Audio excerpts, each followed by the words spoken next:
son of a bitch, socialist sucker. Black people come up the highway and they kill Mainers. Half the time they impregnate a young white girl before they leave. The enemy right now are people of color or people of Hispanic origin.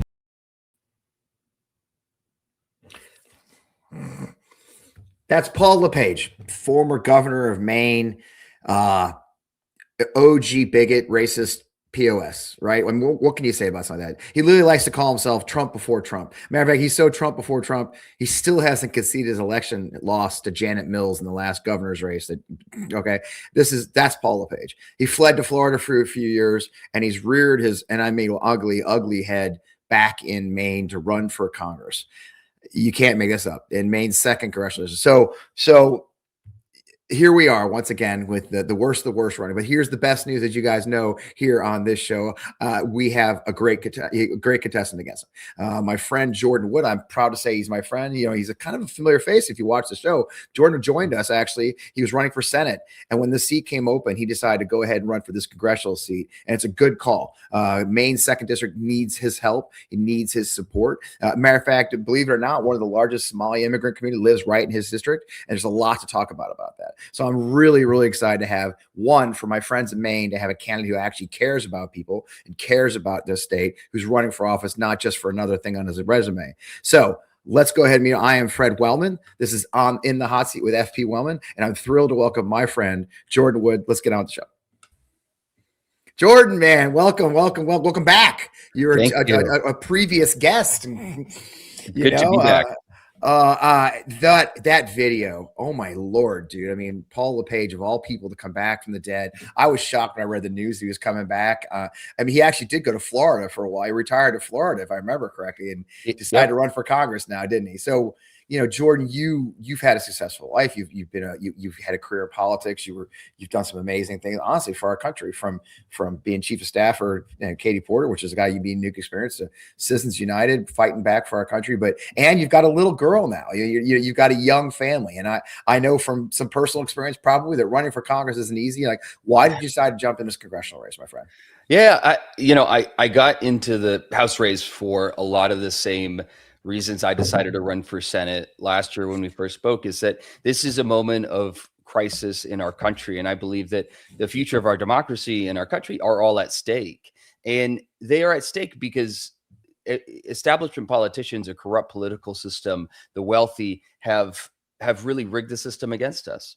And I think to overcome this, we really need the next generation of leaders to step up, public servants that are going to commit to changing what's going on in Washington. And my life's work has been the work of money in politics and anti-corruption reform. You mentioned my work at End Citizens United, which we had the 16th anniversary of that decision this week. And it was a town hall last night. And what I believe truly is that so many of the issues that we need solved in this country, from immigration reform to healthcare reform, creating a program of universal childcare, all of this progress is being held up by the explosion of big and corporate money into our politics, which has just prevented us from doing so much. And I believe that at its core is why we are seeing democracy fail, and we are seeing the American public really lose faith and trust that democracy is how we can solve our problems.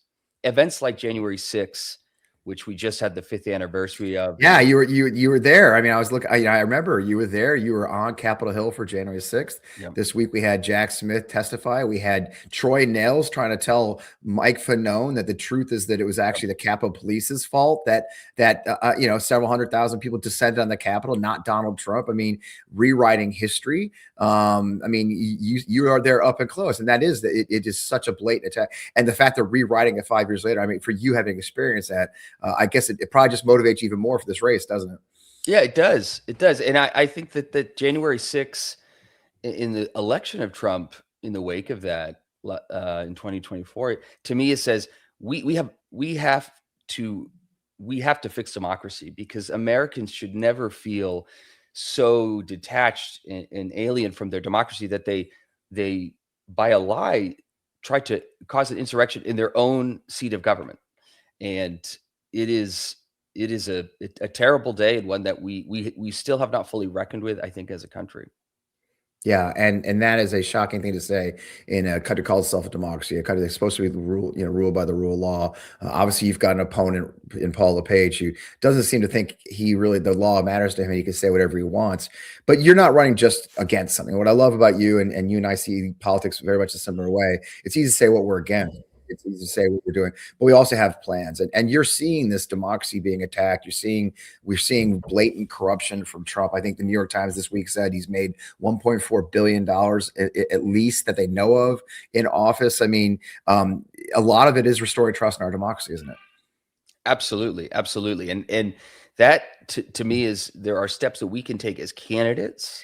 And lead by example on what reform is needed. In this campaign, I made a commitment to voters. I'll have a town hall in every county every year as a congressman. I'll also never own or trade individual stocks, so voters do not ever think I am there to enrich myself. I've committed to never become a lobbyist after serving, and I support a ban on all members of Congress being able to do that, because I've seen and lived firsthand what it's like in DC, where so many people in public office and in places of public trust use those positions to create lucrative lobbying careers after making millions of dollars, and it's got to end. And I don't take corporate PAC money or lobbyist money, so that voters understand that the priorities I have in Congress and the votes that I'm taking are just done to serve and represent them to the best of my ability, and not because of anyone who donates to a campaign. Yeah, then is such a problem. It is the revolving door. We talk about it, folks who come and go, and it also makes you afraid to do big things when you go there, right? Yep. I mean, and that's always been the challenge I've been frustrated with, is too often members go to Congress and they're right. They've got one eye on that next big ring. They've got one eye on the financial rewards that go with going with the flow, if you will, right? And the system is broken in so many ways, and it's not delivering for. I hear this all the time in my work, is how many people are frustrated. The system doesn't seem to work just for working people who just want a break. They just want affordable. I'm sure it's the same way in Maine as I hear here. I mean, what are the big, affordability, and it's funny. I don't think affordability is a buzzword in any way. Affordability is driving everything, isn't it?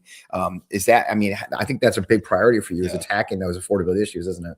Yeah, absolutely. I mean, I would, just to what you just said, I was at a town hall a few months ago in Dover Foxcroft, and a woman said it just really eloquently, almost in tears at this town hall. She said, "I just want my member of Congress and politicians to care more about me than they do about keeping their job." And that's what she is saying is what voters should expect of the people that they send to Congress, because they're there to serve and represent them. And I don't know how we got to this place in our politics where politicians' number one priority is self-preservation. This fear of losing an election, of losing power, when in reality, you should be willing to take votes and have priorities that are the best for your state, and say, I might lose an election over that. This is going to upset powerful, wealthy, entrenched interests who are going to come after me, and I might lose, but that's okay, because that's what I'm here to do. And I said that, and that's what my reply to that woman is, I said, I don't hope, but I expect that there are going to be really tough votes that I take. And I am absolutely willing to move back to Maine full time when that moment comes. On the question of affordability, it's a buzzword. To me, it's a bit like what have Democrats been focusing on in Congress, if not making life affordable in the opportunity to pursue the future you want as American, available and affordable to everybody? And that hits, energy costs, especially in the wintertime now with heating, affordable childcare, the need for universal accessible healthcare. I support Medicare for all, investments in housing, but there's so much that we need to do around affordability. And it's getting to a breaking point, I think, for so many working people and families in Maine, across the country. Yeah, and housing is a big part of that. I mean, and you have proposals. I mean, how do you think we could get the housing affordable? I mean, it's such a big one. I just read an article. The average age of a new homeowner now is 40. The average age of a home buyer is 50. I mean, it's so many folks. There is the idea of affordable housing or buying a house is no longer the American dream. I mean, how do you think we can address that? Yeah, I think this is one of the biggest crises we've, particularly around affordability. And it's something that we need a big solution for. And our country's done this before. You know, we had a period where elderly people were living in poverty. So we created Social Security. Yeah. We had a crisis of elderly people not having health care. So we created Medicare. Yeah. We created a public school system. I think that that's the way we need to approach housing, because it has gotten to a breaking point largely because of policies pushed by Ronald Reagan in the 80s. And we are suffering from it now. I think we need to make historic investments to build more housing. I think we need to be innovative in converting structures into multifamily housing. In Maine, for example, we've got a lot of mill towns, and a lot of those jobs were lost during the free trade deals and globalized economy that really hollowed out a lot of places like this. And again, the benefits of that have all just gone to the wealthy and to corporations, but there's structures that we can convert into living. I also think we have declining birth rate in this country. Yeah, we've got colleges. I have this dream of some college campuses that might close, turning them into senior living facilities where even elderly people can take classes and just live in community with each other. Because another problem we've had in Maine, we have the oldest population in the country, is loneliness. People that are living out the later periods of their life alone. And I think we're a country that is extremely creative when it comes to problem, and we can dedicate that towards solutions to issues like housing. Yeah. And I'd be remiss if we didn't talk about what's happening with ICE, what's happening in Minnesota, for example. And there's a lot of focus on Minnesota, obviously, in the last couple of weeks, but they're everywhere. And I think I saw a news story or a rumor that they're actually showing up right where you are too now. And they are. We mentioned at the top, you have a large Somali community. We saw Paul LePage's opinion about that. I imagine he's pretty excited to have ICE show up. I mean, what are your immigrant community is immigrants are part of Maine. I think people have misinformation about what Maine is all about. Maine's a beautiful big state. It's actually a big melting pot. It's the OG melting pot, right? That's such a great point. I mean, Maine is it's the oldest population in the country. It's also, we're one of the whitest states, over 90% white. But that doesn't mean that it's not an immigrant population. Right. In Lewiston, Auburn, where I live, 30% of Lewiston, Auburn is French or French Canadian descent. Yep. And I mean, my father's an immigrant. My father became a naturalized citizen in 1996 in Portland. He's from Australia, was born like the antipole of where we are in Maine, the exact opposite of the planet is where he was born. And it's a place that one of the special things about Maine is that a group of refugees who are about as different as you could think of me living in Lewiston, made home there in community. And I think that it's important, and I don't think the president knows this, and Republicans know this about our community, but the attacks on the Somali American community are not new. When I was a child in 2003, a group of extreme, hateful, anti-immigrant activists, neo-Nazis, came to Lewiston to organize a hate rally telling Somali Americans to go home, that they were not wanted here. About 20 people went to theirs. We had a march called Out of Many One. 5,000 people demonstrated and marched in solidarity and in support and to welcome these new members of our community. Lewiston's a city of 30,000 people. There were 5,000 people at that March for Peace. And that was just after 9/11, when there was a lot of fear about particularly Muslims and Somali. It's a nation of Islam. So that there's a lot to this. And I think that with the deployment of ICE this week, we're ready for it. We're not going to give in to that fear and hate. And just to put a finer point on the cruelty of what this administration is doing is they have named it Project Catch of the Day. catch up the just day. kind of touch what they think of humans, and these are humans we're talking about. I think that's what bothers me is the indecency of it all, the hate they have for other humans. I mean, let's stop there, full stop. That's all the descriptor you need. These are other human beings, you're fellow humans. We don't need any more descriptors, and it is frustrating to me, and I'm sure it's frustrating to you.